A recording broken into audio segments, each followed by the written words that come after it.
anyway, but that's okay. All right. Yeah, I think it says we're live here. I'm going to wait and see and make sure it pops up. Sure. I don't know. I mean, I get it. I see why things take so long. It's like, come on, pop up. It would be good. I'm still seeing shadow banning and all that stuff going on right now. So, oh my God. It's pretty crazy. I did a video the other day, and like I watched it. It was at 50 views, and then I looked the next day and it was at 32. It's back up to 48 now. So it's like, whatever, whatever. It's just so dumb. Well, and the thing is they seem to do it across the board, no matter what. There's a friend of mine. She just started a jewelry business. And, so I told her, I said, just go on. You just never know. Put it on YouTube and stuff. And, do it. And then she called me up and she's like, what's happening to my views? It'll say this. And I said, welcome to YouTube. They do it. It's wild. It really all right, Mega Katari. She's, let me. Hey there. The first time. My first time comment. First time comment. Very There's cool. Somebody here. Welcome. Just the three of us. I'm sure it says 0 in the live chat, but there's 3 of us. It will. Oh God. Good. And hey, it's Rick. Mr. Rick, Crypt Rick. Hey, dude. It's so funny because I had to go back and skim over the autopsy reports real quick because it's been so long since I've done anything on this case. I forgot where they found on the 17th, the 14th. I had to go back and don't tell me you found something else. You found some new information. I found some questionable information on the autopsy reports. So we're just gonna have you go back every week and just check and recheck. Is this what do they call it? Is it the Mandela effect? Or I don't know. Yeah. So you go back and it's like, wait a minute, that wasn't there before. All of a sudden, there's new information. Well, it's the Bernstein Bears. Yeah. That's how it felt, and I'm not kidding because before, either I'm not reading these things for the last 7 or 8 years, or there's something weird happening, right? Something weird happening. Because what caught my attention was, and how I compared the tattoos, and I am now 100% convinced it's not Kamel. I'm not convinced it's not David. I still think that it's probably David on that floor, but that the tattoos for me don't match up on Kamel. So when I was pulling up the autopsy reports to make sure I had the right date that they were found, and it said that how they identified David was through his tattoos and stuff, and then the dental. And I'm like, okay. So I go, wait a minute. Let me go back and check Kamel's report. And then it says same thing, that she was positively identified due to description of her tattoos from the police department. And I'm like, if you pulled up photos of her tattoo, you wouldn't be saying it matched. Hers didn't have the radiographs in it. I know one or two. I don't remember, but it was just they never positively identified the daughter. It was all circumstantial. That was another strange one that gets overlooked by all these sleuths who just, are posting like the crime scene. What is it? Crime scene coffee house or something like that, and it's just, that just still turned me off to a lot of those crime scene videos. Cause it's like, if you get this one wrong, how do I know you haven't gotten all of these other cases that you're looking into wrong? It's a litmus test for me, and I've used that for many, many years. Yeah, and it's like, what was the name of that author? Jennifer. Oh, she was the young girl who supposedly killed herself, shot herself. Oh, Dan was following. Yeah, Dan was following that case, and I went and I read it. Is that the? No, not that. She is the musician, but yeah. Jennifer Janes, I think, was her name. I think. Okay. Yeah, I think you're right. And and what they did is they just took the word of the ex-husband that she was leaving and who was abusive, and I'm just like, whoa. No. And I don't really want to say anything about that. Because he called me and we talked, because he was really quite upset that anybody was trying to discount his view of his soon-to-be ex-wife. And only because we couldn't get information and they had her cremated so quickly, there really wasn't anything. So it's like, I don't believe she killed herself. Gee, where have we seen that before? Yeah. Cremate the bodies and then, yeah, put your theory out there. So how wild is that? Look, Cryptrick says, I solved this case many years ago. You too. Paleo did it. Oh, that's right. The dog did it. Dog did it all. The dog did it. The dog ate the homework. Not only ate the homework, but ate the people too. Oh, okay. God. Yeah. Bodies of a face that's under a blanket, hand and face that's under a blanket, and a hand that's under the arm. The dog did it all. And covered them up. Yeah, and did a little cleanup too. Yes. He cleaned up only his little paw prints, right? And cleaned up all of David's and Ranya's blood. But yeah, he's a miracle dog, let me tell you. And was hopping around the house, putting poop in the master bedroom, poop all the way downstairs, making sure not to track blood anywhere else. Yeah. And he left the back door open for whatever reason, maybe to get a little fresh air coming in. He's like, oh, that stinks. Yeah. But never tried to go out. You don't see any scratches of him trying to get out. Yeah. No, it's all good. No, it's so insane. Case closed. Right. What are we doing here? Yeah. It's the most insane thing. And I decided, and thank you so much.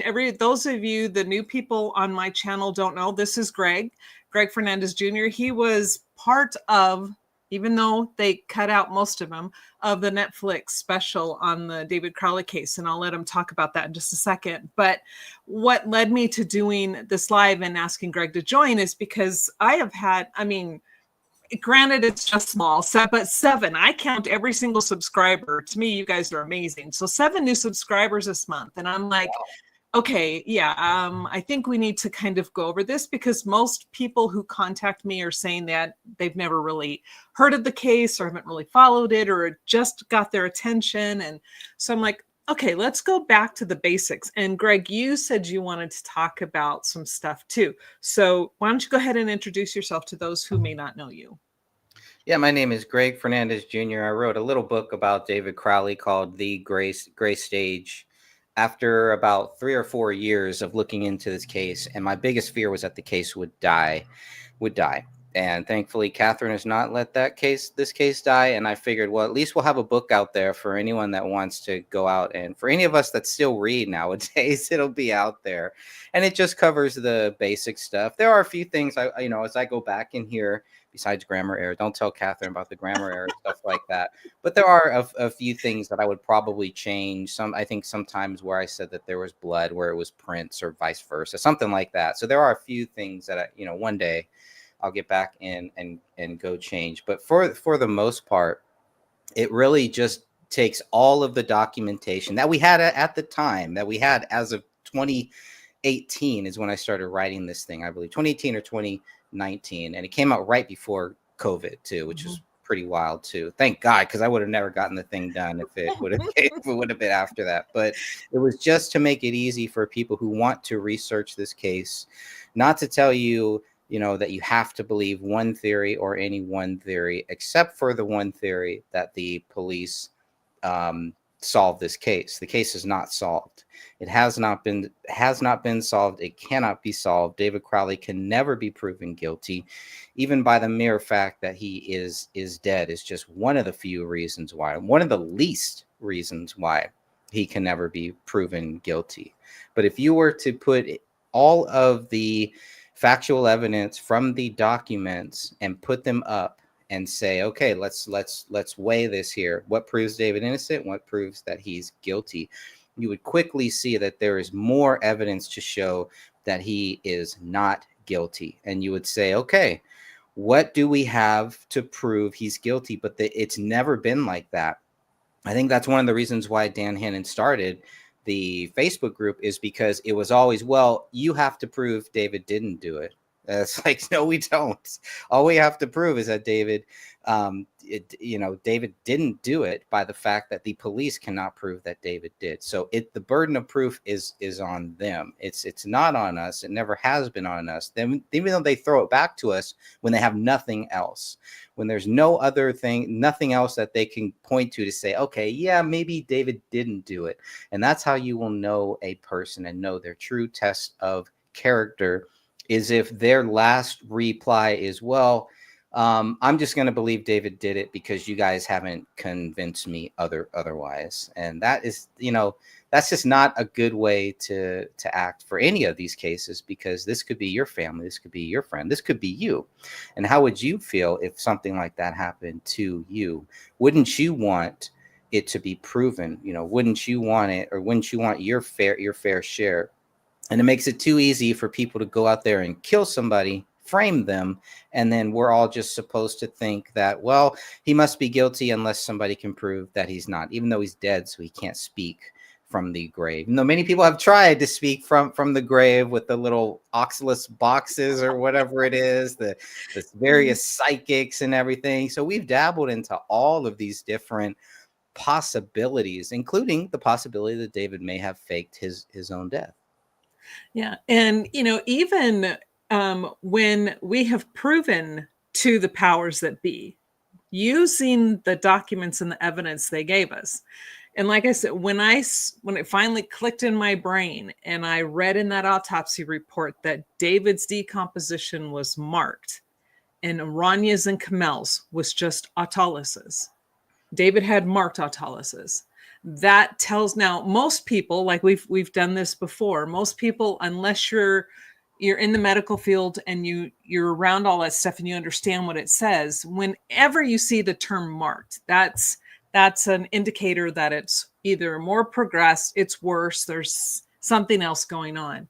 Right. So the fact that his says marked autolysis tells us that his decomposition process was further down the line. Decomp doesn't stop, go, stop, go, stop, go. So he was deceased longer than the two females were. So if he's been deceased longer and his decomposition is telling us that, because decomp doesn't lie. And if it's telling us he has been deceased longer, and we then present this to the police and we're like, hey, wait a minute. Look at this autopsy report right here. He didn't do this. It's impossible for him to do this. And then they just ignore it.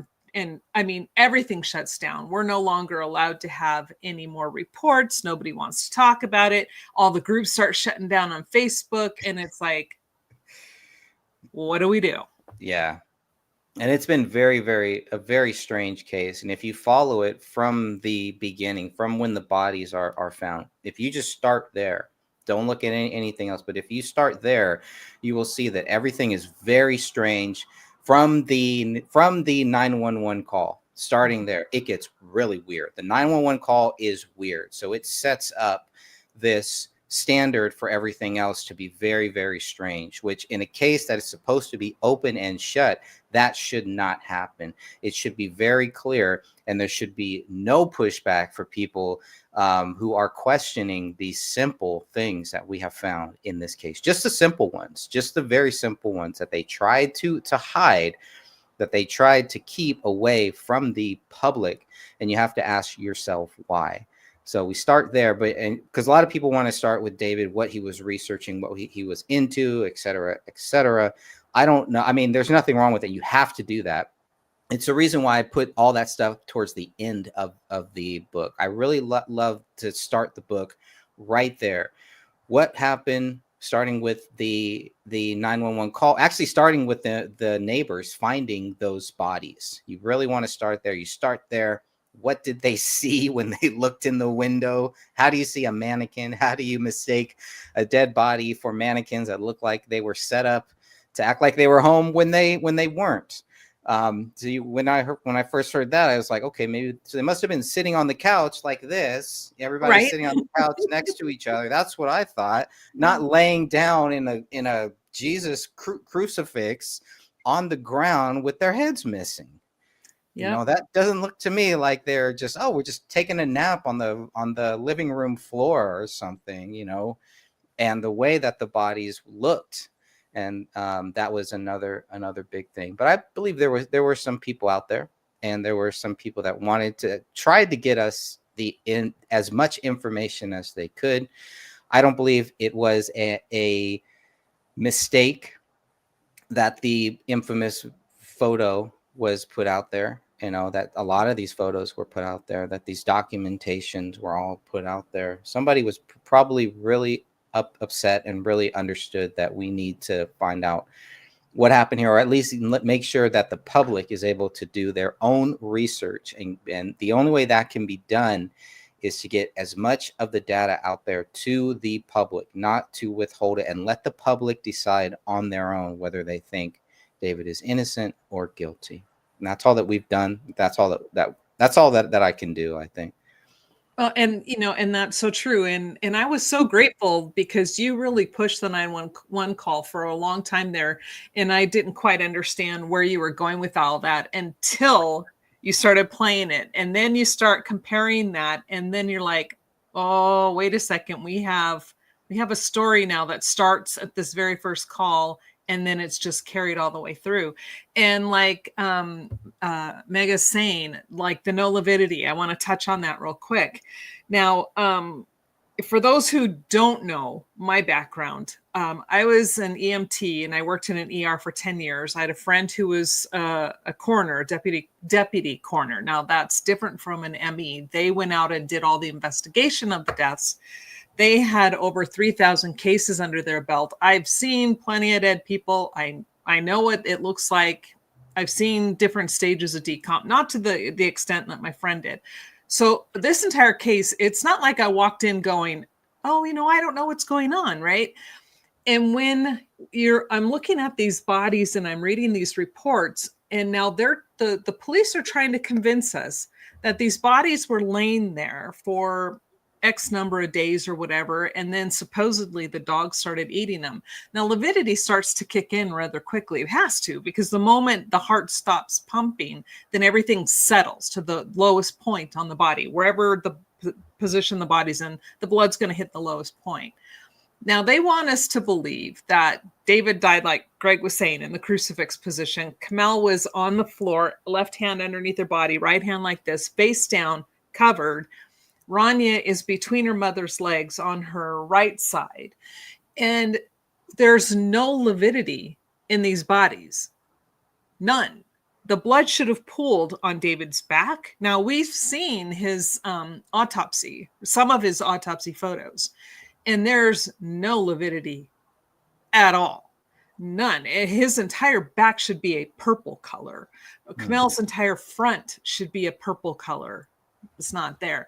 And so where and how, the only way you will not get lividity on a body is either if they're drained somehow, if they bleed out, or if the body is continuously moved prior to when rigor sets in. So, this is how police and investigators and MEs can determine whether or not a body has been moved post-mortem. Right? They look at all this stuff. And so you've got 3 bodies lying on a floor that they're trying to convince us that he did, and they were all just lying there for 4 weeks when decomp shows that they were not dead for very long, maybe 10 days. My guess is 7 to 10 days. I don't know. But there's nothing. The bodies, according to them, never moved, but there's no lividity. Why? And then they never question it at all. But then, like you were saying, then we've got people who are calling in these found bodies, right? And then the narrative that they set up. And then, like you said, why did they go look? Now, when I'm going through these reports and I'm finding different times that people, the people who called it in are trying to say that there were gifts on the porch from before Christmas, right? And so they were sitting outside for 3 or 4 weeks, when other people who were interviewed said they didn't even notice the gifts until January 10th. Okay, everybody's living in the same neighborhood. A lot of people, the majority, do not say they saw them on the porch in December. Most of them will say sometime in the first week of January. but again, the cops never stopped to question it at all. Yeah, and speaking about that, even David's brother, who dropped the presents off, couldn't get the date right, and that was another strange thing, because in these early news reports, half of it isn't their fault because they weren't really given much. We didn't really know that much during those first couple days. It's their fault that they never followed up on these things, because they would have obviously gotten the police reports, and when you have David's brother telling the media, well, it may have been this day, it may have been that day, but in the police report itself, it is very clear what day. He gives a specific day, but he tells the police, or he tells the news that he's not sure. He gives them, it could have been the 26th, or it could have been the 27th, something like that. So he's not really sure, and it's those type of things that just don't add up. And when you start looking at all of this stuff, just in those early days, before we get to the medical examiner stuff, which is kind of the end of it. It's like, if you don't believe, that there's something weird when you read the medical reports, if you know how to read them, if you understand how to read them, or if you can find somebody that does, then you can clearly see, okay, there's definitely something very strange here, and this is not this open and shut case. And the family members had all of this data. The friends had all of this data way before we did. Why aren't they questioning it? Why aren't they looking into this? And so then it kind of raised another issue. Well, maybe they were involved in it, and maybe that's why. And I believe that really threw a big pile of crap in our eyes that were looking into this and trying to get other people to look into it. Because now all of a sudden we're like, okay, let's look at the data. And then we have other people coming in telling us that the family was murdered by their friends, or they were murdered by their dad, or this was a what do they call that? The Muslim honor killing. This was that. They were telling us all of these different things and stating them as fact. It was Jews. The Jews killed them, And so you have all of that when we're just trying to say, look, let's just look at the data, and let's just try to understand. The one thing we should all agree on is that there is no evidence that David Crowley did this.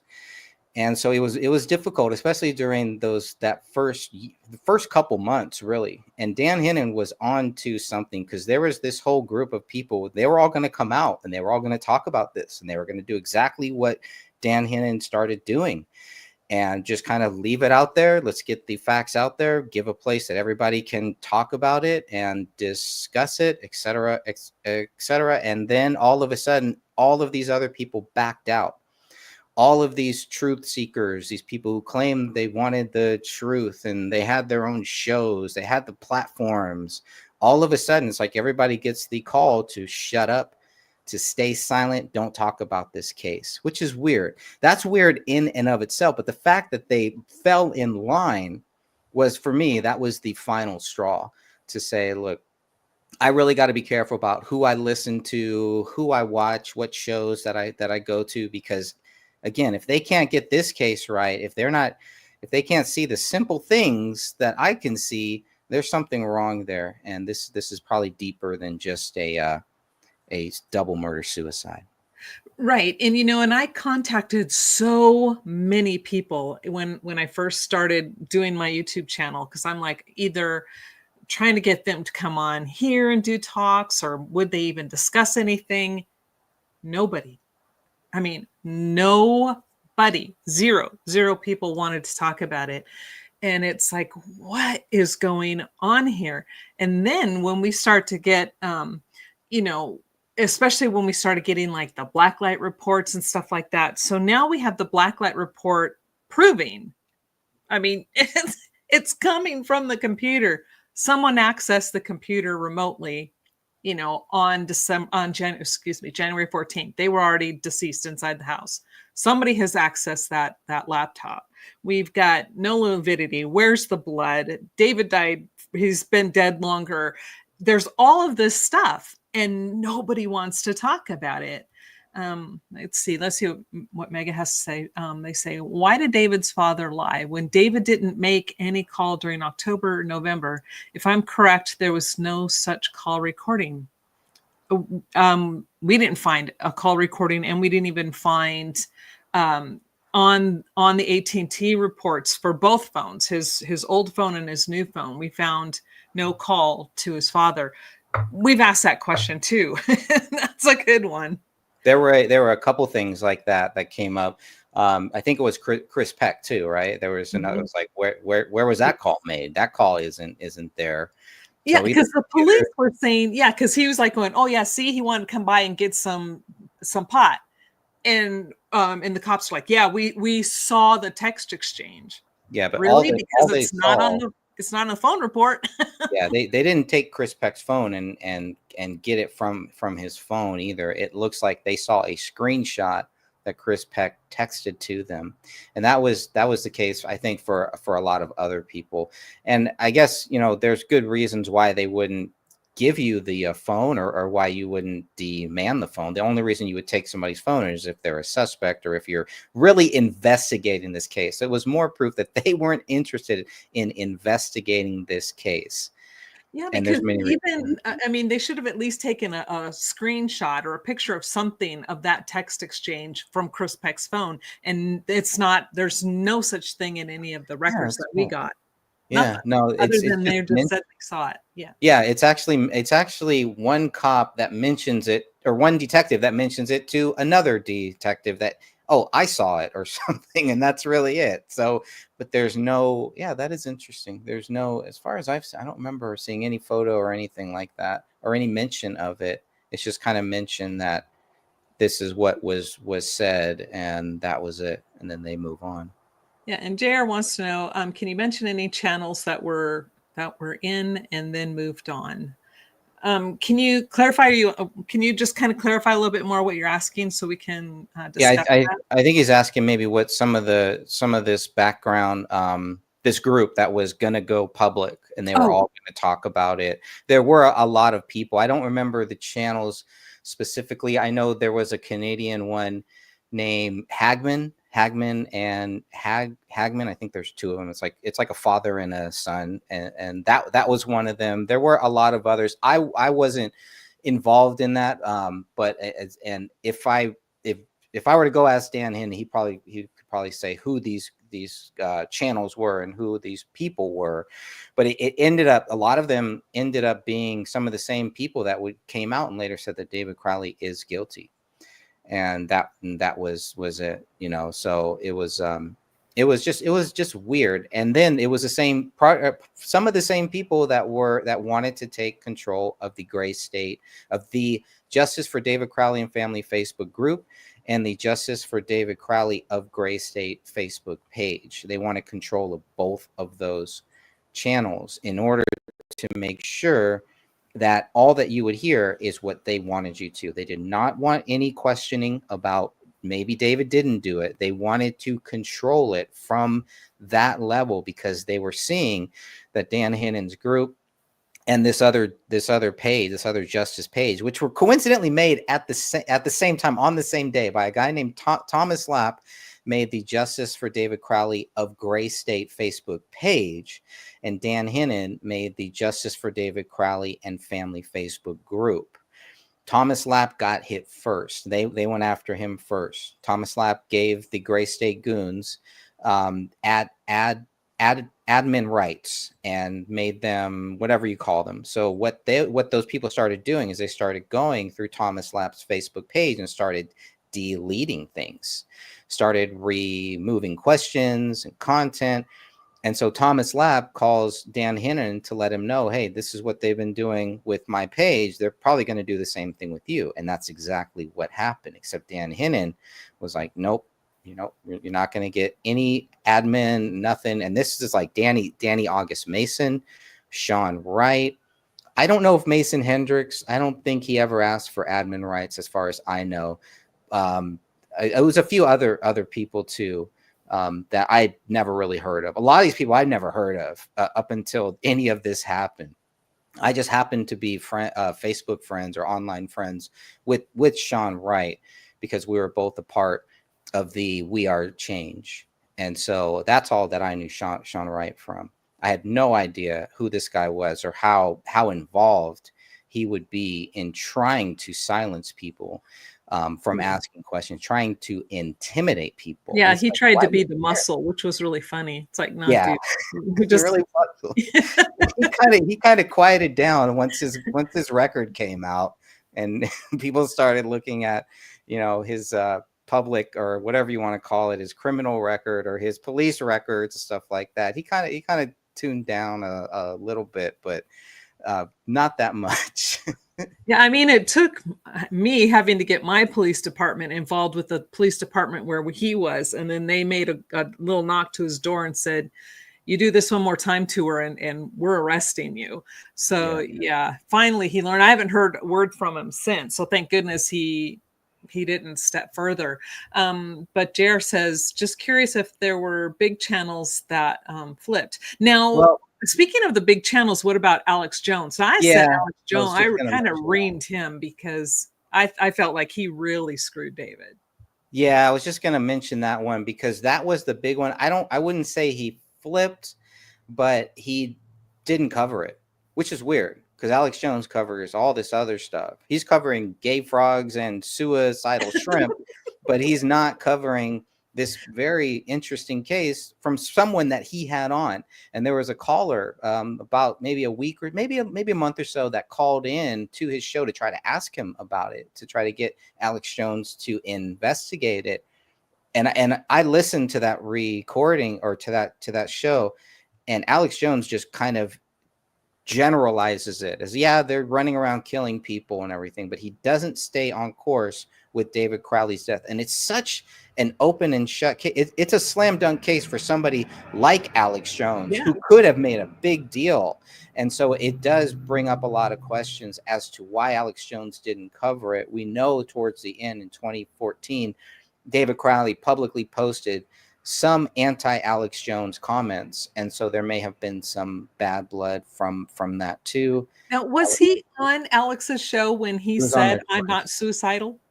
No, that was actually before the Hagman show. Okay. So Hagman, I forget what his, because there's two. There's a father and there's a son. I think one actually committed suicide later on or something. But right before the show, David had told him that I'm not prone to suicide. Sean Wright also is on record. Dan Hinnon has that record too, of saying that he didn't believe David Crowley was suicidal. Of course, that changed pretty quickly. Well, you know, a lot of the guys at the beginning were saying that, you know, no, I think even Mason Hendricks was saying that at one point too. He goes, no, it's just not, that's not who he was and what he'd do. And now it's like, oh yeah, he did it. You guys stop it. And he's this, and it's like, wow. Yeah, and it was all at the same time. It was like all these guys got they got their marching orders, whatever you want to call it.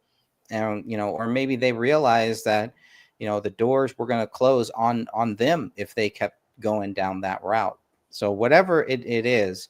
But as far as Jones, one last thing about Alex Jones, there was a guy named Joe Biggs who came about a year later. He ended up on Alex Jones's show. He was doing correspondence or something. Anyways, Joe Biggs was working for Jones while Joe Biggs was going to investigate David Crowley. So it was like maybe 2 years later, and my friend Sam from Weaponized News spoke to Joe Biggs, and Joe Biggs was going to investigate it. Joe Biggs was actually on Alex Jones's show saying that he was going to look into it, and he actually said what he was going to do. Joe Biggs's plan was to look at the social media first. He's like, that's the first thing that you got to do. So you look at that, and then you kind of work your way back. Well, pretty soon after that, Joe Biggs is on a video, and he's wasted. He's drunk. He's fighting a security guard. The next day or 2 days later, he's fired from InfoWars, or he leaves InfoWars. Let's put it like that. He left. Then about a year or so later, it comes out that Joe Biggs is working with Danny August Mason to get the gray state back up. And so that is a curious case of Joe Big. So it's kind of like, you know, you get these guys, and I felt like they were trying to do that to me too. It was kind of like tempting, you know, don't talk about this and we can find something for you. We'll find another good project for you, which is weird. It's very weird. It's something that a shadow government, the CIA, Deep Op, whatever, Black Ops, it's something that these corrupt organizations, cults, groups, private groups, it's something that they would do, again, to keep you in line, to keep you down their path. And if you don't do it, doors start closing. We see this on the big level. We see this, you know, if you're like if you were a Trump guy back in, you know, 2017, 2018, it probably happened to them too. All of the different shadow banning. But that's it. That was a very strange thing with Alex Jones, and to see where he's at now, it doesn't shock me, because it was like, you were talking about all of this stuff, but why wouldn't you talk about David Crowley? Once I realized Alex Jones was not going to cover the David Crowley case, that's when I stopped listening to Alex Jones and stopped watching him, and I haven't to this day, really. Yeah, same here. Yeah. And do you know the answer to this question? So they were Crowley based from the beginning by JR? Yes, yeah. They were all like pro Crowley. They had worked with Crowley. They were asking questions in this private group call. They had like one or two group calls that I think the third one got canceled. And so, and I put that in the book too. That is in there with Dan Hinnon, and I do ask him about that call, because he found it very, very strange. Yeah, these were all people that were saying, "Look, there's something wrong. We're gonna go public, and we're gonna question it. We're gonna question David Crowley's death." Not saying, oh, that the government did it or who did it, etc. You know, but yes, these are all people that you will find that either worked with David Crowley, or who were friends with David Crowley, or who were trying to mooch off of David Crowley. It's all the same cast of characters. Go back and look at who was working on the Gray State Project between 2012 and 2013. Those, and then look at how many of them have come out and said, you know what, I don't believe David Crowley is guilty. It's going to be around zero. Yeah. you may find one or two. We did find a soldier that worked with David Crowley, that served with David Crowley, and actually had worked a little bit on the graphics of the Gray State trailer with David Crowley. We didn't find that out until years later. So there are people out there who served with David Crowley, who worked with David Crowley, who do think that David Crowley did not do this. But there's not that many, and many of them, well, I shouldn't say many, but there are a few that I know of that will not go public, and that's their right. That's their choice, unfortunately. Yeah. And that's, you know, the same thing. It's like even family members that contact me. You finally were able to get one extended family member to come forward, but you know, I'll talk to them, and I will keep anonymity until the day I die. I will never let out anything they say, but it's like, even they're afraid to come forward and say anything. So when you have family members and close friends, and then you see the reports and everything points to something happening to David, not David being the perpetrator, it's like, I don't want to believe this is some big government thing, but it's not leaving me much other choice of what could be. Who else could have that kind of control over it? Yeah. Yeah, and that's it. I don't know. It is the strangest case that I've ever looked into, including 9/11, including JFK. There is just something very, very different about this case from any other murder, suicide, mystery, Gary Webb, you know, any of those stuff, which does involve the government. All three of those things, the Gary Webb thing, the JFK thing, the September 11th, in some way or the other, they all involve the government. I cannot find any connection to a government tie with the David Crowley case, other than he served in the army and worked with ex-government people. He had spoken to them, and you can see that in David Crowley's work. Which is what's so weird, Greg, when you think about it. It's like, who else has that power to kind of silence the world? and yet maintain such a distance that they can't be connected. So cults. Okay. Cults, Yeah. you know, yeah, satanic cults, things like that. Yeah, those type of groups, shadow governments, secret governments you never hear of, that are not meant to be talked about, that they don't want out there. But yeah, I think it's very, very deep. It's a deep rooted cult that is hiding behind other groups like the Freemasons. They want us to believe that this was a Freemason hit, when it could be some people who happen to be Freemasons but are a part of something else, are a part of something bigger. Yeah, because there are so many things in this case that point to either Freemasonry, government, or even honor killings. I mean, they kind of, whoever's responsible just threw this in, and it's just a mix-up, a mashup of everything. And it's like it looks like it was purposefully done to confuse everybody. Yes, So I it agree. sends everybody down different rabbit holes, when instead of doing that, let go of all those theories and let's bring it all back down and focus on what we know, the core things of what we know. I agree. Yeah. I think that's why some people were very disappointed with my book, because I didn't go there, because the book really was just to be a quick research guide. That's really all it is. Mm-hmm. You know, it's not my own, well, some of it is, but most of it is just what the documents show, what the documents say. And so when I didn't name names, where I didn't have a theory that says, okay, based on everything in this book, it's the Masons, or it's these guys, it's the Friends, it's the fam. I never did that. And I never want to do that, because that's exactly what they did to David Crowley. Mm-hmm. They accused him of something that cannot be proven. So unless I can 100% prove who did it, I'm not going to accuse people. It doesn't mean I'm not going to think about it. It doesn't mean I'm not going to entertain it. We have to look at all of those aspects in it. But I just want to be very careful about that, because I do get accused of that too. I was like, okay, well, show me where I have accused anybody of doing this, of saying this. And early on, that happened a lot, where people would purposely go into the group, make all of those claims, and then all of a sudden everybody was saying that Dan Hinnon was saying that. It's like, no. And we don't know who that person was, because the count would then be gone. It looked like it was fake, like it was just created. They had weird names, you know. It was all of this wild stuff, and it's like, wow, why would people want to waste your time? And maybe there are crazy people out there like that. They're usually on Reddit or something. we didn't see a lot of them on Facebook at the time, but so it was an interesting experience, even at a personal level, you know, to just kind of go through that. During those days, and you had it too, you know. It's like they really made it personal, and we couldn't help but get around that, and it did become personal at some point.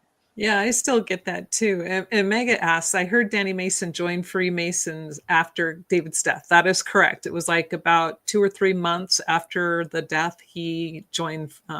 He had pictures of it on his page, his Facebook page. So yeah, there are photos of him, and he did join the Freemasons.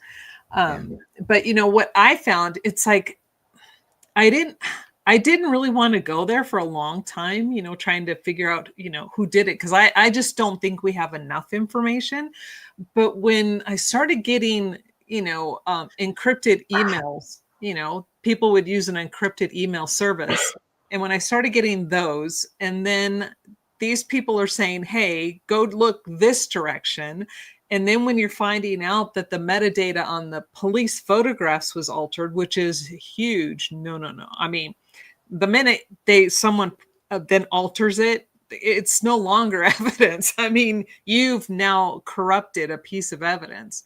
So, I mean, who does that? If you're saying you're investigating a death, why would you go in, and why would they even have to manipulate the metadata on the photographs? There's no reason, but they did it.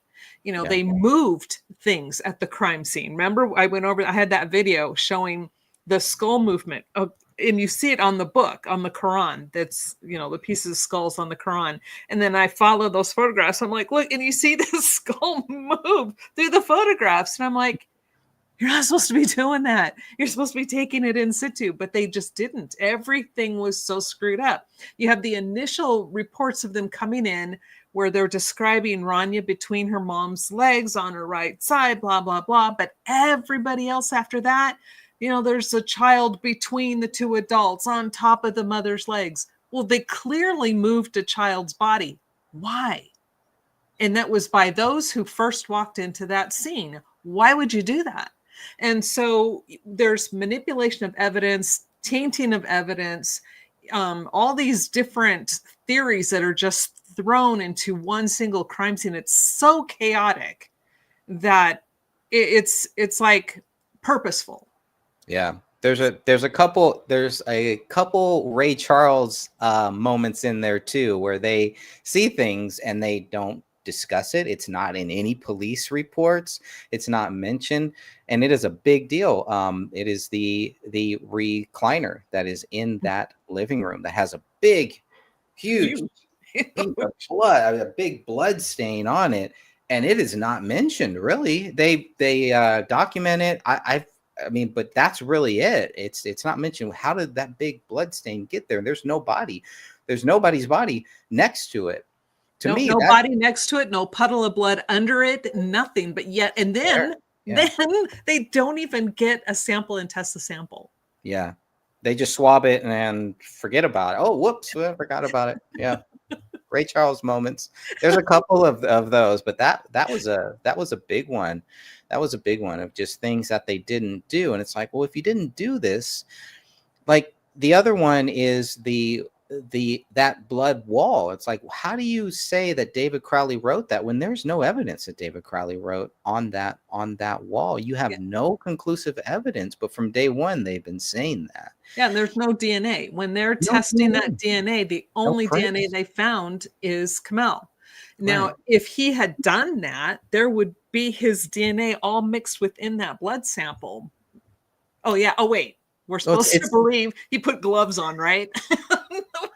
His house. I mean, it's his house. There's a clock right there. There's a painting right there. You would think. Well, his own cell phone. His cell phone was missing his DNA.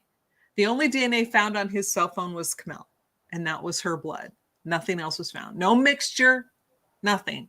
I found it strange that David's cell phone was cracked too. I know we haven't really talked too much about that, but it always seemed kind of strange because the guy had money. It seemed like he used his cell phone a lot, and if the cell phone was cracked, it doesn't make sense to me that he would just keep it cracked for months or for years. That's a good point. That's a good point. He wouldn't. So I think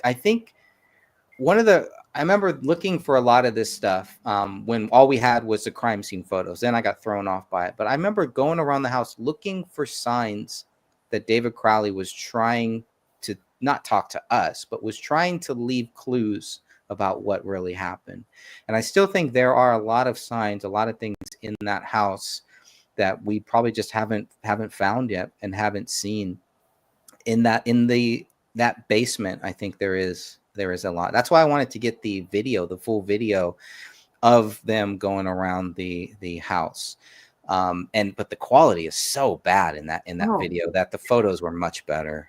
Yeah, it was horrible. And for me, it's like like you were bringing up, the complete and total lack of David's blood anywhere in that house. The only place his blood is found is a small section, just a little dot on the knife that was left blade open by his leg, which had all three of their, they found DNA, minute, but that's the only place that they found all three of their blood.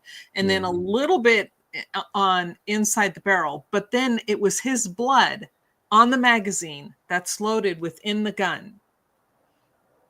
He had to have been injured prior to that magazine being taken and stuck inside that gun. And they're trying to say that, no, his only injury was the gunshot wound to the head.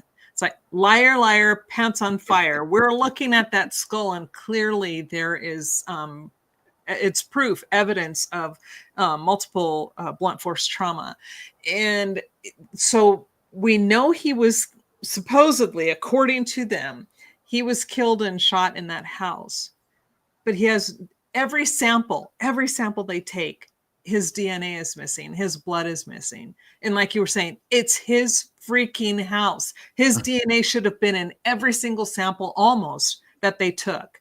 They should have been able, but they didn't. And then yet what do we find? We find that according to their reports is that there is unknown DNA. You have a sample. Yeah, you have sample that's taken from these bullet fragments. What he supposedly did, he supposedly loaded everything, and the only DNA there belongs to Kamel, but yet doesn't belong to David. And then it states that it's a mixture of 2 or more individuals. David is absolutely ruled out. Rania is absolutely ruled out, but it's a close relative. There's your suspect. I mean, you gotta have some other suspect there. But by that point, within 24 hours, and you may even say within 4 hours, they already had their suspect, and they were moving along with that. There were no alternative theories. They were not looking for alternative theories, giving them the benefit of the doubt, at least after 24 hours, which is ridiculous. You have a detective who says he walks in the house, and that's, we asked him in our 21 questions, when did you know that David Crowley did this? He said when he assessed the crime scene, when he examined the crime scene. So it's like you walk into that crime scene and you really think David Crowley did this? And even if that's true, then what you would do is you would build up all of your facts to support that. They never did that.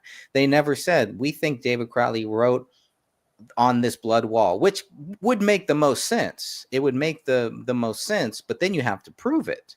Mm-hmm. They never proved it, and they never backtracked it either. So they never went back and said, you know what? We don't know who wrote that there. We thought it was David. It makes sense that it was David because we figured he was the culprit. The gun is next to him.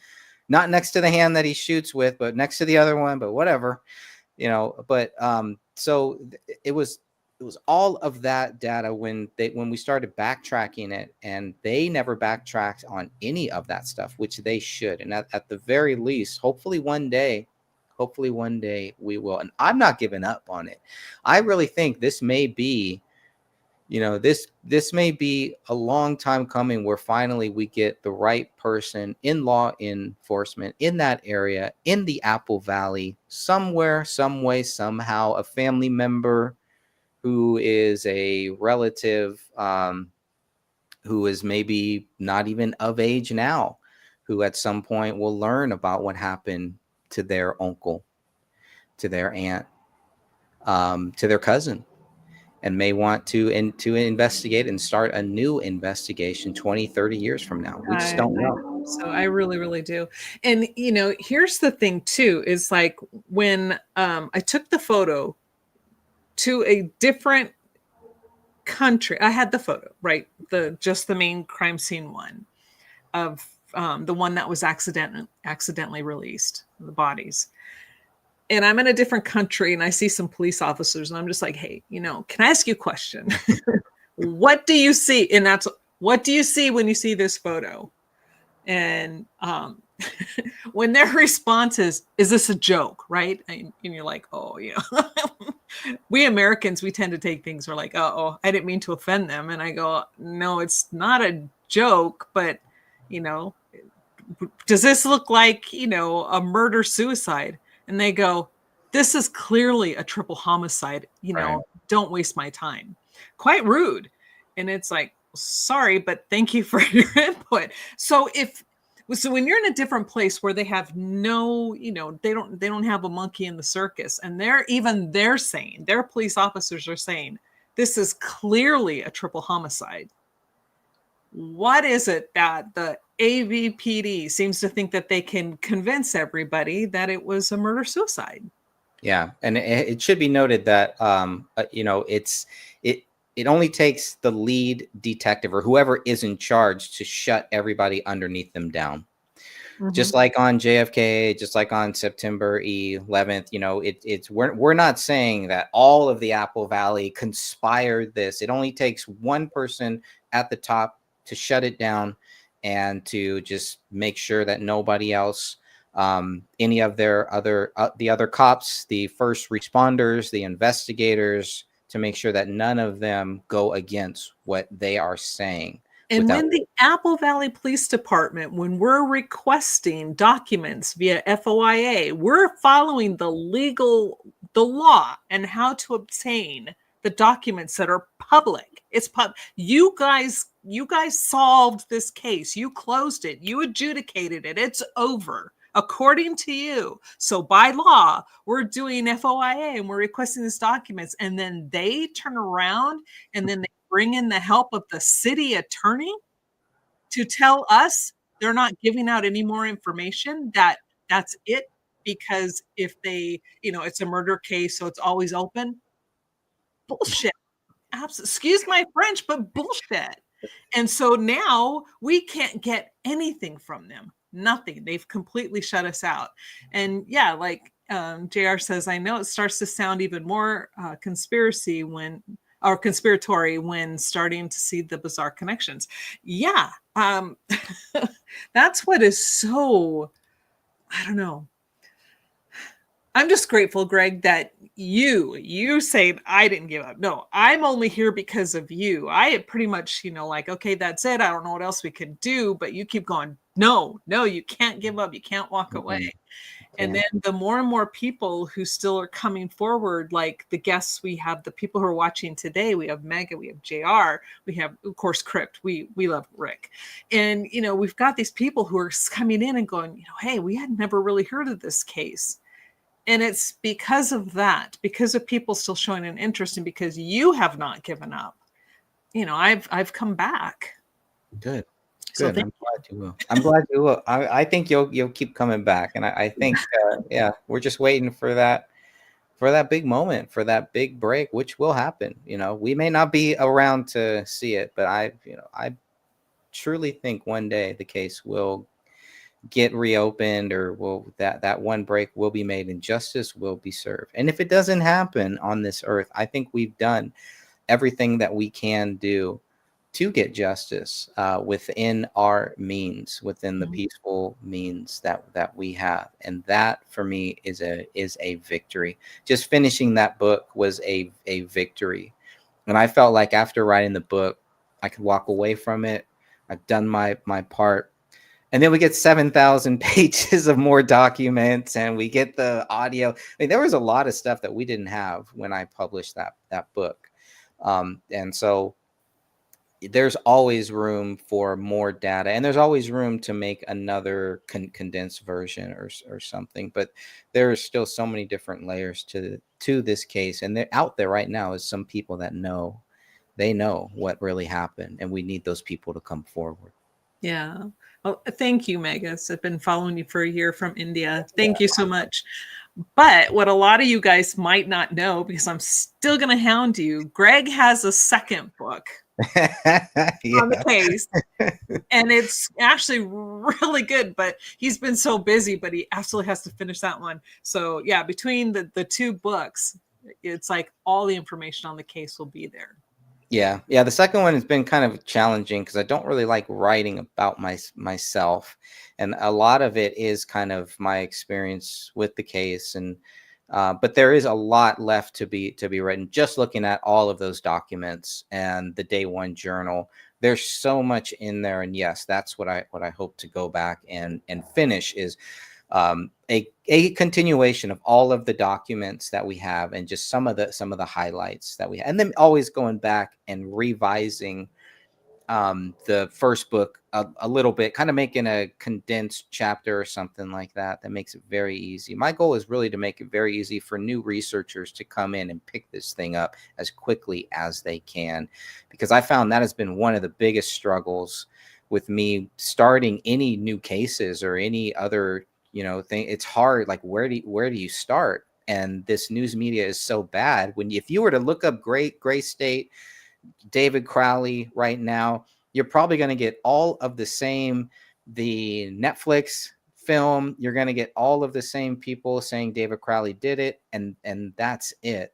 So it's very difficult for someone who is coming in to start this case. Even when you look at the Gray Stage channel, the YouTube channel that I have on this case, it's very difficult because I got like 400 videos, and you're like, I don't know where to start on this thing.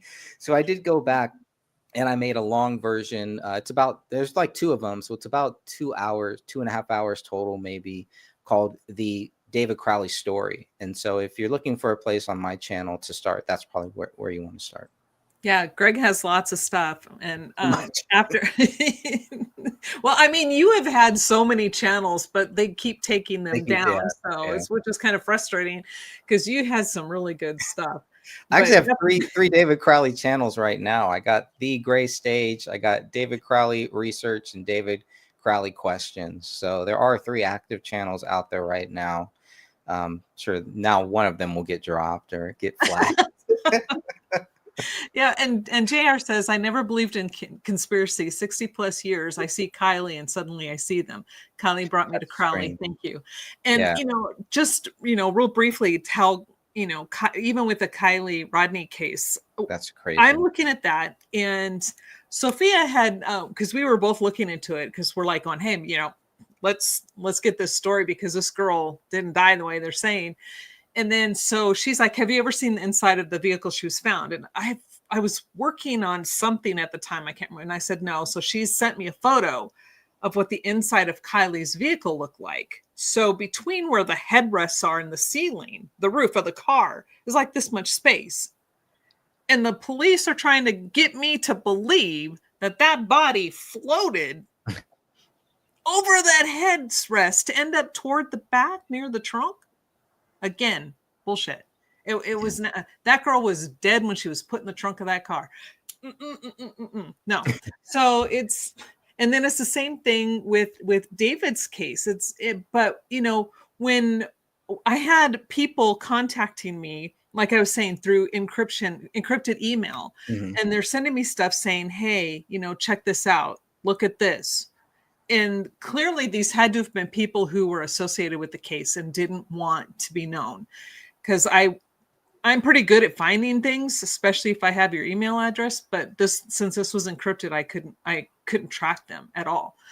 And so I'm like, that's kind of what got my brain going. It's like, okay, this really is not, I really thought it was going to be super easy, open, shut, and everything will be fine. And it's like, it's anything but. JR says, I stopped cable. I don't believe mainstream anymore. Yeah, I see them ignoring anything that's questionable. No investigative journalism. Yep. And I took journalism courses in college, and everything we were taught in college is not at all what you're supposed to do now. There's, you don't dare question anything. You don't question the government. You don't question your source. It's like, oh, if you've got somebody saying something, we'll write that because now it's law. And it could be an absolute utter lie. And that's the same thing with the Crowley case. The police know that they're lying. They know that. They know everything that's coming out of their mouth is an absolute lie. And yet they do it so well and so smoothly. It's sad. It's really sad. And that's something they have to live with for the rest of their lives. And we also started looking at what was going to happen to a police officer who may have said, you know what, we need to look more into this. We need to keep digging into this case. And so then you go and you see who has retired to spend more time with their family, things like that. So that's also, there's some interesting aspects to this case from people who are no longer with the Apple Valley Police, who we thought may be open to helping us out. And maybe in they the were future, directed by the AVPD to shut up. Don't talk about it. And it's like, anymore. Yeah. Whoa, wait a second. Because that's why we may have some deathbed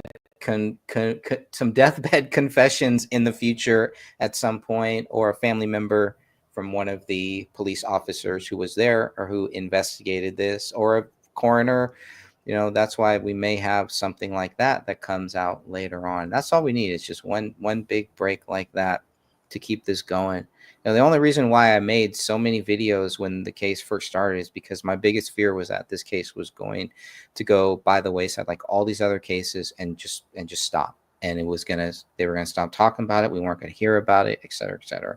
Well, we kept it going until they were forced to make a Netflix film. And I do really believe that part of the reason, a big reason why that film was made, was to try to discredit us, because they saw that there were people out there every day, and the more people that learned about this case were having their own questions, not listening to what Dan Hannon said, not listening to what I said, but looking at what did the documents say, what do those photos tell us, was there something David Crowley was trying to tell us in those crime scene photos? And I still think there is a lot more to be told there. Yeah, and I agree with you. I think that it's like when I don't know, I'm assuming you feel the same way, but when I look at them, and it's like, what am I not seeing? Yes. I just will stare and I go, I know there's something here. Why am I not seeing it? But the one thing I can say I am super grateful for was the Netflix special. I mean, I love your term sloppymentary. It was so perfect, because when I watched it, that's when I knew. Because I'd read a little bit and then I saw it and I watched it and I'm like, this is a lie. And it was you and Dan. They might have cut you guys down to just a tiny little snippet in the Netflix special, but you two were what got me going. Okay, these guys are onto something, because everything else that they covered, again, it's like not all of us are stupid. Not all of us can be, easily convinced. And a lot of us have a base knowledge within the realm that they're trying to cover and tell us crap about, right? Because I'm not the only one, but, I worked in the medical field. I have friends who were deputy coroners.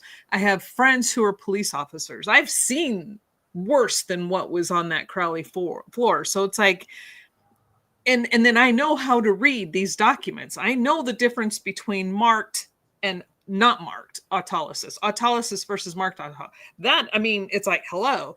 And all of us can sit there and read and go, wait a minute, where's David's DNA? Where's his blood? Where's his fingerprint? Where is this man in his own home? He's missing, 1,000% missing within his own home, everywhere, on a DNA level. So it's like, who came in? So my brain, and again, this is just where my brain goes, not saying what happened, but then I'm like, who cleaned the house before they threw all this crap down? Set the scene. That's where my brain starts to travel. And I'm not saying that's what happened, but that's just where I start going. And it's like, so I'm grateful. I'm really glad you and Dan had the gall and the guts and the gumption to say what you felt on that special, because I think because of you two, it's brought a lot of other people out and said, wait a minute, we need to search this. Yeah, and they have all that extra footage because they filmed us for 2 hours, and they weren't really interested in any of the stuff that you'll find in my book. They weren't really interested in any of the stuff you'll find in the police documents. In fact, the people who came to my house, the guy who spoke with me, a nice guy, Robert Erickson, I believe his name was, he had never read the documents, hadn't looked at the photos. I wanted to show him. He didn't want to see any of it. So, but he was a contracted guy. He wasn't part of Eric Nelson's team. He was contracted out by Eric Nelson to come to California, to my mom's basement, and film me over there. So it looks like a backyard, but it's really the basement. Don't confuse yourself. It's not a backyard. So that was a very interesting experience. There are a few things I wish I would have turned my camera on them while they were filming me. Oh yeah, that would have been good. That's what I should have done. That's what I should have done that whole time. But I was completely I didn't even want to do it. I really didn't want to do it because I knew what was going to happen, and it was really just Dan Hannon that was like, yeah, you should do it. So I did it. Well, I'm glad you did. It really. And so JR says the CHP finalized a crash report accident, and they show their errors, but nobody's going to touch it, which is another thing. Yeah, Kylie Rodney case is another one like the Crowley case. You start to bring it up, and boy, people come after you real quick. And it's so clear that that young lady, it wasn't an accident. But yet, that's what it'll always. Where's her fucking family? Yeah, Where are these it's another people's one. It's family? another one. Yeah. Was her family involved with drugs or something like that too? Probably. So I know some people have mentioned Apple Valley for Kylie's case. Not sure how they're connected. I think in that case, it's because it's how it was handled. It just reminds us so much of how the David Crowley case was handled by the Apple Valley Police Department versus CHP, and how they handled Kylie's. Yeah, That was my take on it. There is an Apple Valley in California, but I don't think it's anywhere close to where her case was. Yeah, I could be wrong.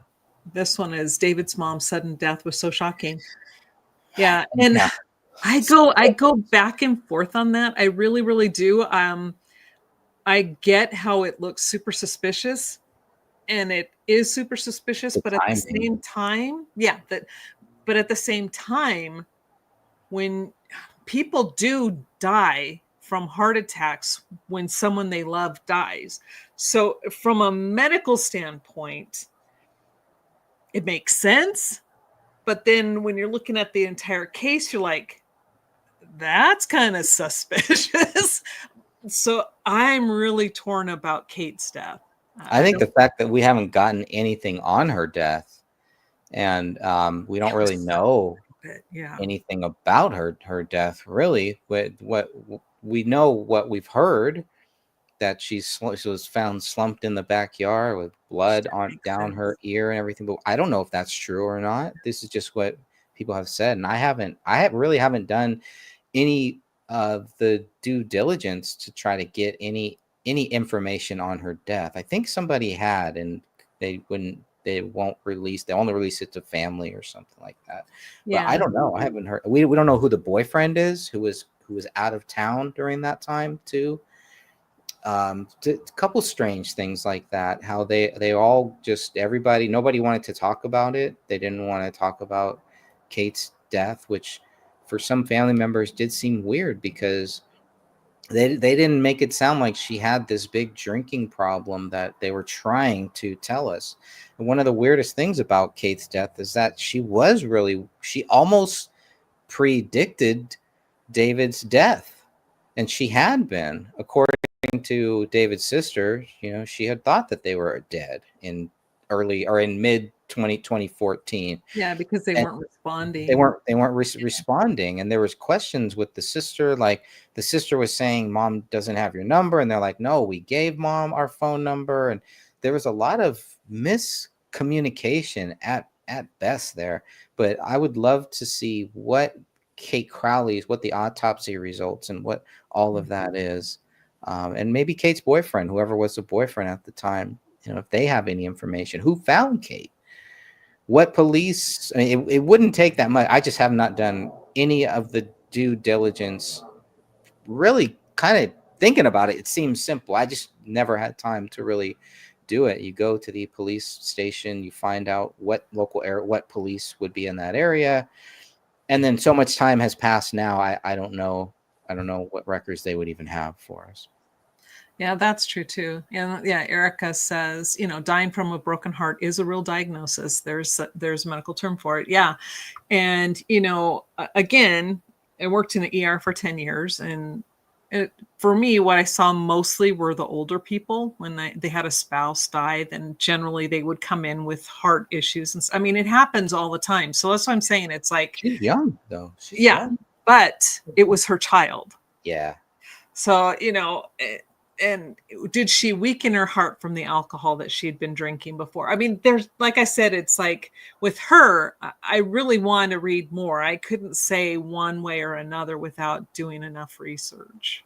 Yeah. And her phone number is all over those phone records at like late night hours, strange hours too. So, but you talk to people who knew David's parents back in 2005, 2006, and they were pretty shocked that they even broke up, that the parents even split up. And then we talked with David's I want to make sure I get this right. David's dad's brother's wife's sister. 5 times removed there. That's who we thank you. That's who we had on. See, I was lost already. So this the person we talked to was married to David's uncle, right? No, David's uncle. Her sister was married to David's uncle. You know what I'm getting at. So I mean, so she knew some of the family, and she's got some interesting information. If you have not seen that, I'm sure it's on Catherine's channel here somewhere. And insight. I mean, she had some really good insight. Yeah. You want to go ahead and take Rick's question? What's he saying? He said they filmed me for 2 hours. What was discussed in those 2 hours? They asked me a lot of questions, but it wasn't. They did ask me about actually, it was all really about Sean Wright. It was really about questioning me about Sean Wright, about wild conspiracy theories. I was the one who ended up bringing, and really it was just 1 hour. They interviewed me for 1 hour. Then Dan Hinnon and I did a 1 hour live show on YouTube. So that's when I say 2 hours. So you can see what the second hour is just me and Dan Hinnon talking with this big camera in the back of my screen and a big camera in the back of his. But for that first hour, it really wasn't that much. It was all about Sean Wright, and it was about who did it. I was the one who started bringing up facts about the bullet that they found 1 month later. And remember, that was filmed in that must have been 2018 or so. So there was a lot of information that I didn't have, a lot of information that I didn't know back then. But even back then, you could see just on the information we had, from the 464 crime scene photos, from the 92-page reports. That was enough for me to say, there's no way that this guy did it. Then we started getting the BCA documents, the coroner's report, all of that stuff, which was very foreign to me until Catherine came along. I had no idea what I was reading, but I'm just going to document it. This is what it says. I don't know. You figure it out. You figure out what it means, but I'll help you find out what it says. And then we didn't have the phone records. We didn't have any of that stuff then. So it was a lot about the group, the Justice for David Crowley and Family Facebook group, a lot about Dan Hinnon, and really a lot about Sean Wright. Not really a lot about David or about the facts of the case. At that point, I believe I had just received Detective Jim Gummert's response to our 21 questions, and I was talking to them about that. I think I received it like that day. It was right around that same time when they came out. So, but the questions weren't really much. Now, at the end, I started telling them things after the camera stopped rolling. And as I was walking them out, I did start telling them things about Sean Wright. And I think that's what they wanted me to talk about on camera. And Robert Erickson, I remember vividly, he turns to me and he says, that's what we should have talked about. And that's when I knew this wasn't about the David Crowley case. This was about everything else. This was about the drama between, the people and everything. But I felt like either they were out to get Sean Wright, or he had fed them questions to make sure that they asked me. Oh, wow. And I wouldn't doubt that at all. I just want to say, I'm really sorry, Erica. Yeah, your grandfather. I know it happens so often. It's sad. Now, Erica also says, I do see her passing. Could be suspicious. Yeah, I could be. She was very worried about David and was very vocal about that. Maybe she knew things others did not. And, I wondered that very same thing too, because she was the only one, and she's the one who ends up dying, but she was the only one who said, there's no way he could have did this. If they didn't have a pact, there's no way he killed his family. And then all of a sudden she's the one who ends up going, and everybody else has jumped right on board. Yeah, he did it. He did it. And she would have been able to get all of those documents. Yep. I'm sure at some point Dan Hinnon and I would have spoken with her too. I really think that too. And I think she would have been the one to say, well, these guys want these documents. Let's get them all of these documents, and then let's let the chips fall wherever they may. I think that would have been a big help. And that was a big loss when she died. And the investigation wasn't even over either. So when it would have come out that they said, oh, David is ruled, the case is ruled exceptionally cleared. And because we couldn't find evidence that anybody else did it, we're just going to say that David did it. I don't think that Eric Nelson's film would have came out if Kate was still with us. I think a lot of things would have changed. I think she would have been able to change a lot of people's minds, including on Kamel's family side. I think she would have been a big ally with Kamel's family. And I'm not giving up on them either, because I think they are still the biggest ally. They are the ones who can really reopen this case, is Kamel's family. Well, and here's, I hope they do, because here's the thing: the evidence left behind points to Kamel's family, and they need to come forward and say, hey, you know what? This is not funny. We don't know how they got this or whatever, but we want to find out what happened to our daughter or sister or whatever. Because when you have just her DNA and the other DNA that's included in that is a close relative, but her own daughter and husband are ruled out, that only leaves family. Yeah. So it's like, I pray to God that they come forward, because right now it's not looking good for them. Do you know anything about this? Because I heard that Kate was in talks with one of David's autopsy examiners, and 8 hours later she was found dead. I had heard that. Yeah, I heard that too. I think that was part of the information that was given to Dan Hinnon or posted in the Justice for David Crowley and Family Facebook group, or both. But I had heard the exact same thing. I actually heard that she touched something. And so there's been some wild theories I don't really get into, because I don't know if it's true or not. But that was another wild theory, was that, well, when she went to go pick it up, they had poisoned her or something like that. So it's kind of like, all right, guys, come on, let's just stick to.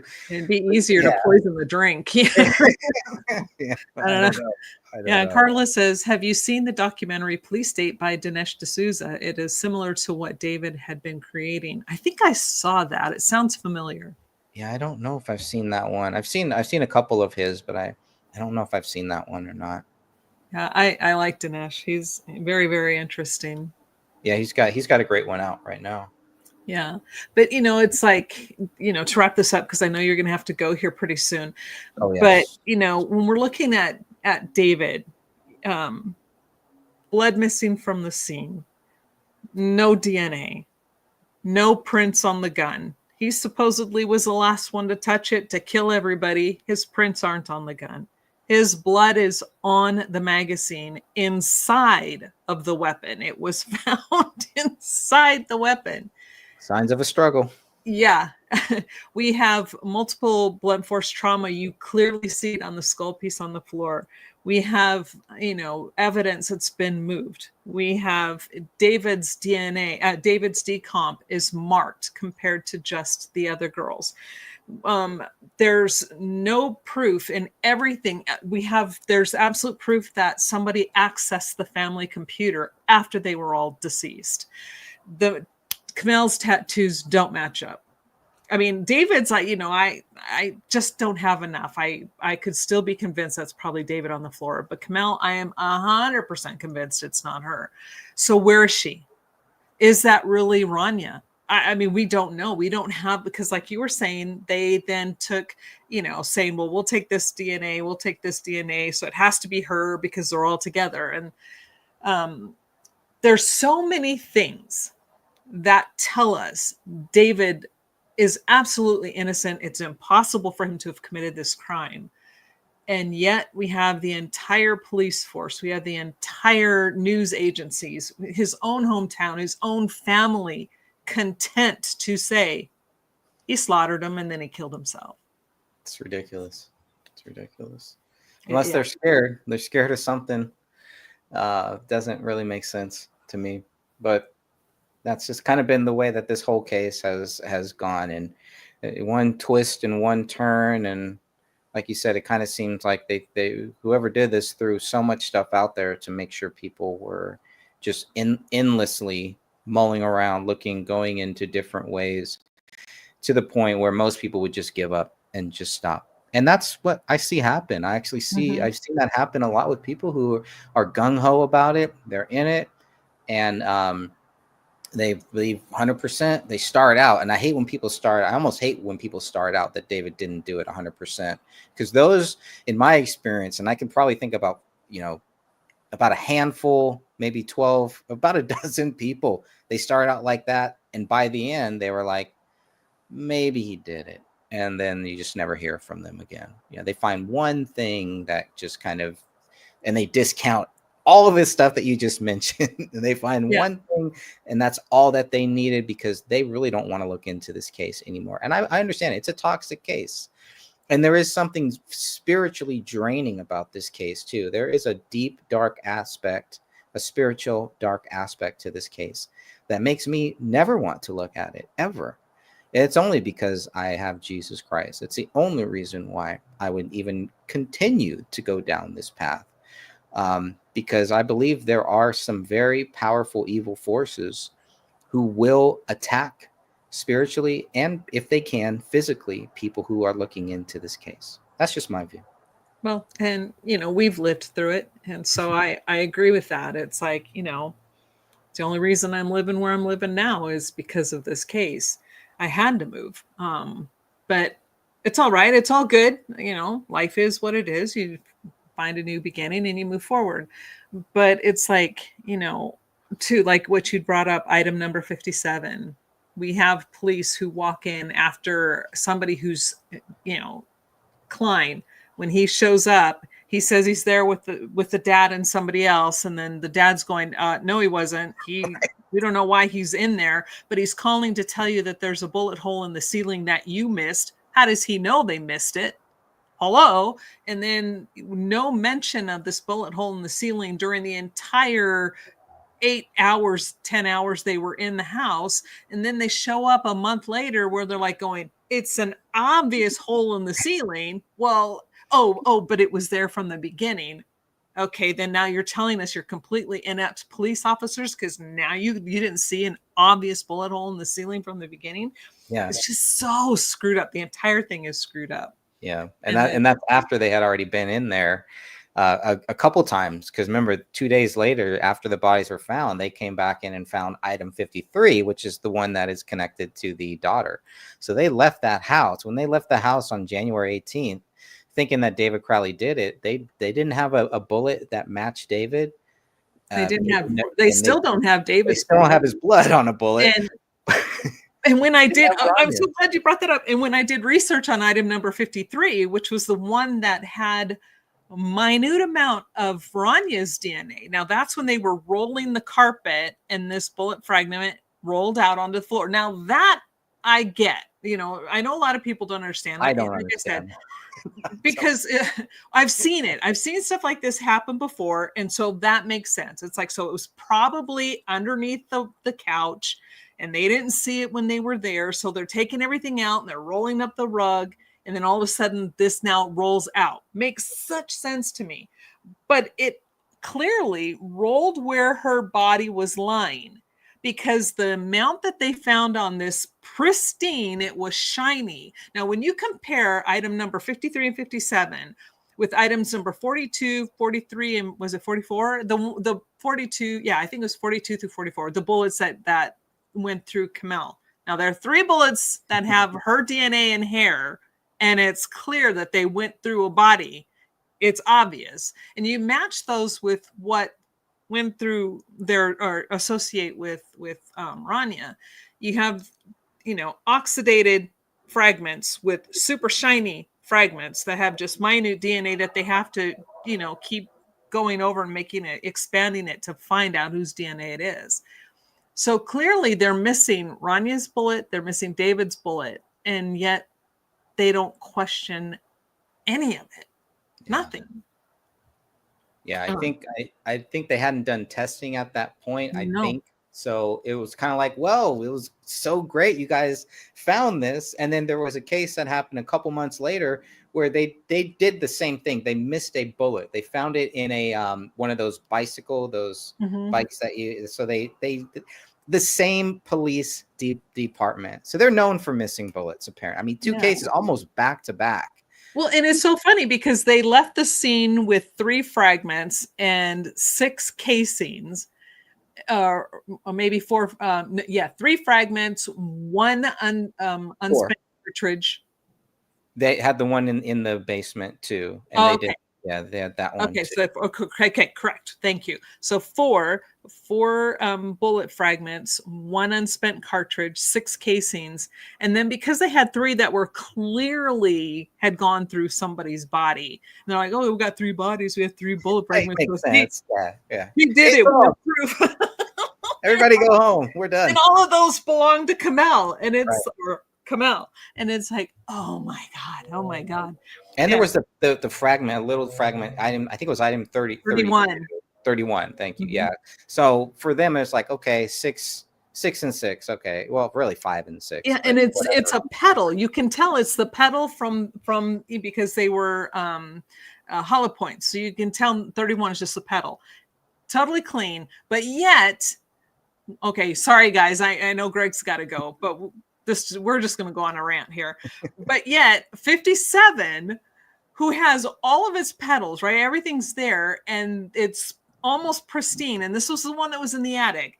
They cannot, through their testing, determine that came from the gun. That's but right.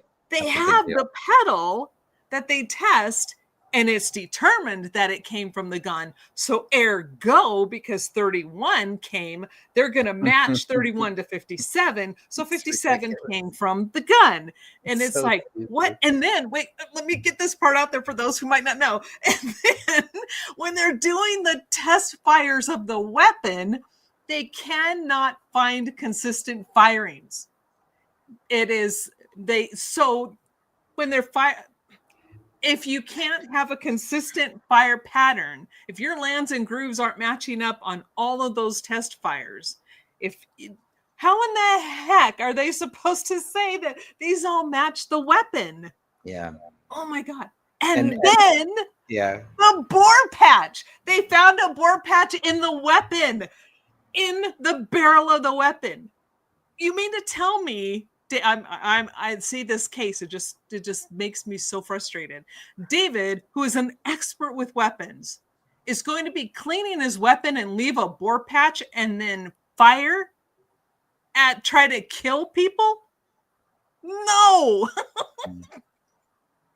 It's wild. There's just so much. It's too much for the math ain't nothing. That doesn't include, the witness that nobody heard that many shots.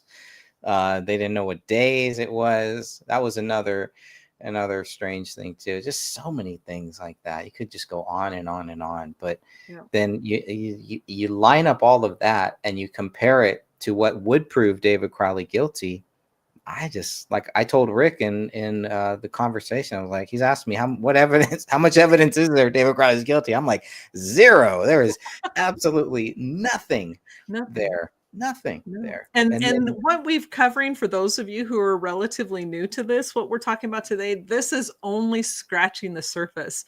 Yeah. We went through this, and with the help of everybody, I put a list together of the inconsistencies, and there were over 100 items that we found that absolutely should not be the way they are. If this was a simple murder-suicide, David went nuts and killed his family and then shot himself, these items would not be on the list. Over 100, and the police don't even care. Yeah. No, they got it solved. Oh, okay. One more.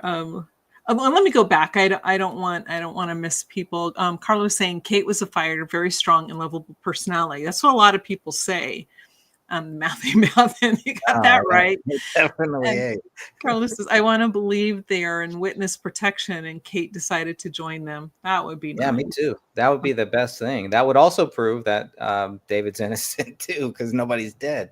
Yeah. And that would make a lot of sense of why all the family are all silent and why everybody kind of got the marching orders to stay silent. But if they're in witness protection, then nobody's supposed to really know, and their life is supposed to be gone, and they have to live a completely new life. So yeah, that'd be tough. Not impossible. says the spiritual war that's going on, good versus evil. Evil has to be evil. Good knows.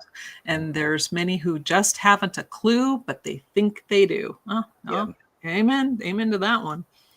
But I know you probably have to go, Greg, right? Yeah, I do. I got to leave in about half hour here, so that'll give me enough time to change. And I really, really appreciate you coming on and discussing this. And we will try to do this again. And maybe we can do it on your channel or whatever. I don't even care anymore. But again, we have so much. And if any of you guys have any questions, I'm telling you, especially those who are new to this case, the evidence is stacked sky high to show that it's impossible for David to have committed this crime. And thank you, Greg. Thank you for keeping me going forward. I appreciate you. Well, thank you very much. I definitely appreciate being here. And yeah, I'd love to do another show. I wouldn't mind going back and looking at those photos. I like to do it every so often. And, you know, even that video, even though the video quality is really bad. But yeah, or however you want to do it, we'll definitely do that here in the future. Oh, I missed this from Mary. Well, thank goodness it should be recorded, so maybe you can watch the recording. But we'll come back. It's thank you and God bless from Carla. It's you know, it's thanks to, you know, a lot to Greg, and then also to the new people. Like I said, if there weren't, so, you know, some people go, oh, you know, you only got 7 new subscribers. And I'm like feeling blessed. I'm like, to me, I'm so excited that 7 more people are like going, hey, you know, on top of the other, you know, faithful people. So because of that, you know, I just think that this is a higher power telling me it's not time to give up this yet. Don't give it up. Yes, keep going. Keep going until we get that second book done, I guess. Right? Yeah, exactly. You have to get it done. You absolutely have to. We've got to get that out there. I will. I'll finish this little book I'm working on now. But yeah, after that, we're good. Okay. Well, thank you everybody for joining us. And again, thank you so much, Greg. Thank you, my friend. God bless you all. Bye, everybody. And